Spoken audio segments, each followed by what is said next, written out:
You could get the shot or not, and you might get sick, you might not. I usually get a flu shot, but I know it's not that effective.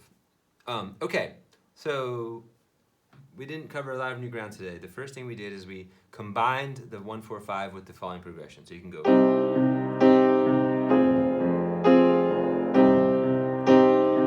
And then since you're in C minor, just switch to the following progression.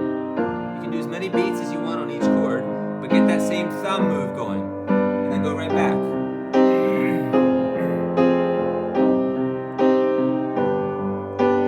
Falling.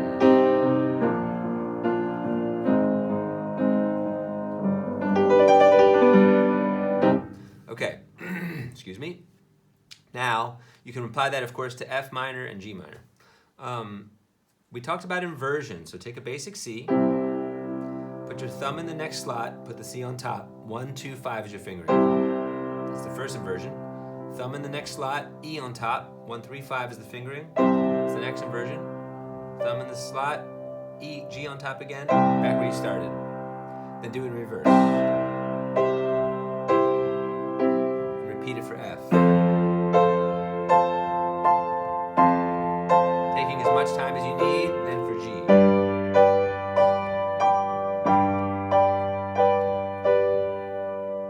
Partially you're memorizing the notes, but partially you're just locking these fingerings in and the various spaces between them, just like guitar. You kind of know how far away the next one is and what shape you have to use. Okay, now we talked a little bit about the blues. So you want to take your 1, 4, and C, practice it in your left hand. We're going to add a 7th to each chord. So the C becomes C, E, G, B flat. Now don't overextend up the keyboard. Go just far enough to reach it with your thumb. Because when you go to the F, you have your CFA normally, but you just add your middle finger on the E flat. So C7 to F7 just becomes a typical 1 to 4. And the blues, as you know, is mostly 1 and 4 until that last line. So you can practice different ways. You can go, or you can go,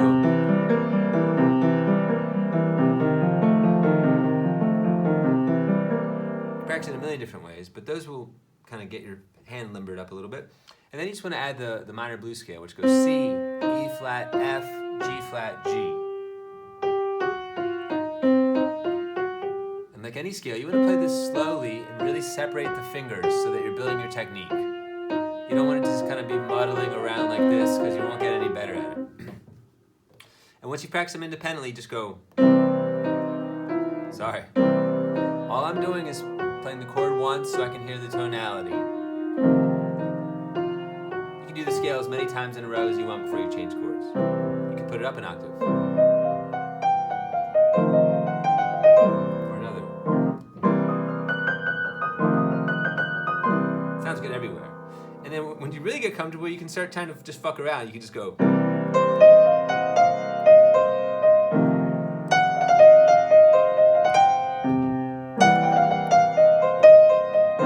Just play the chord once and then do a lick. You